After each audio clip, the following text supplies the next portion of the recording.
Hey, Jeff Packer here with the Packer Group, and I am excited because today we bring a special video to you. I am in Brush Park Historic Subdivision here in downtown Detroit, and we are checking out a awesome mansion that was built in the late 1800s.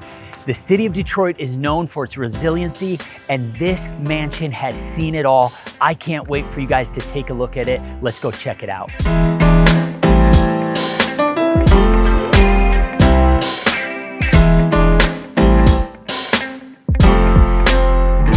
So here we are with Matt O'Loughlin here in 82 Alfred Street, beautiful mansion. Tell us a little bit about this home. It's 143 years old. It's over 6,700 square feet, not including the carriage house. The main home has 3 kitchens in it and countless bathrooms and bedrooms. I lost count. And your carriage house has your 4th kitchen, I guess, on the property. You got buildable land on you too. So if you needed more space and you want to expand, or potential joint venture with a developer, because you're in the highest concentration of development neighborhood in the city of Detroit. Awesome. And right now it's valued roughly just a little under $3 million.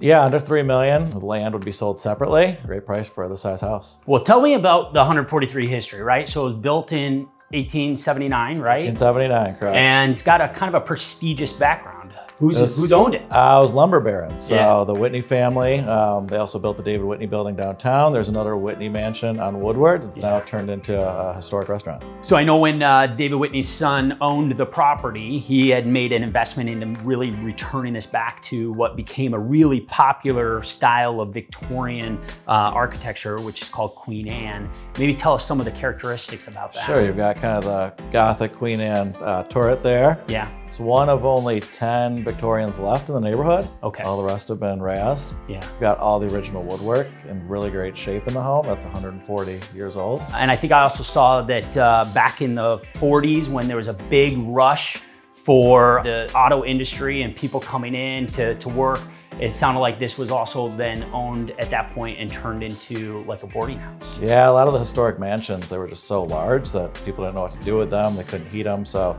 in order to make income, they chopped them up into boarding houses. Awesome. So now the owners of the home bought it back in 2011? Yeah, that's correct. They've owned it for around 11 years and 10 years of blood, sweat, and tears into this thing. So let's talk a little bit about like the state of where the house was when they purchased it and to where it is today. Got a bunch of crazy photos from the original when he bought it, back 2010. And the carriage house, no roof, the second floor had collapsed. You just had the 4 walls, so that's been completely rebuilt. The bathroom in there actually won Best Bathroom Design in Our magazine last year.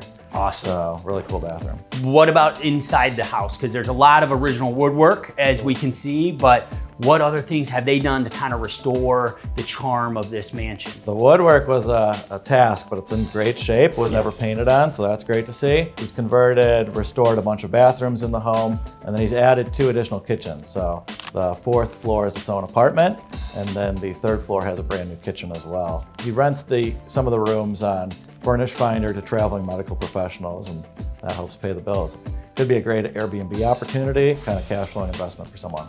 Awesome. So let's talk a little bit about the future of this area, right? So what is, like Brush Park has obviously got a ton of history. Maybe talk a little bit about where it's positioned and how unique it is for those who don't know much about Brush Park in Detroit.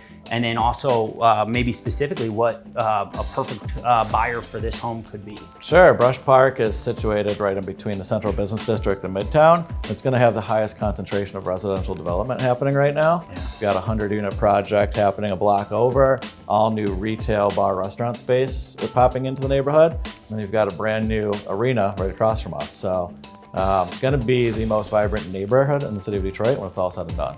Yeah, which I think in terms of just simply from an investment of ownership, the value of these properties are just going to only go up. Yeah, there's not many homes built like this anymore, and not many of them left in the city of Detroit. So, the owner is ready to pass it on to the next steward of this property. So it's got some flexibility, really. So it's an owner that wants that flexibility of either having some investment income right here on a property that they're living in, or even if they don't see this as a place to live, but sees it as a place to invest into the city of Detroit, there's lots of opportunities because we've got Wayne State, not that far, School of Business, right? We've got LCA, we've got all of the other Ford Field, Park, Yep. I think 850 bars and restaurants all within a 2 mile radius. So. Right.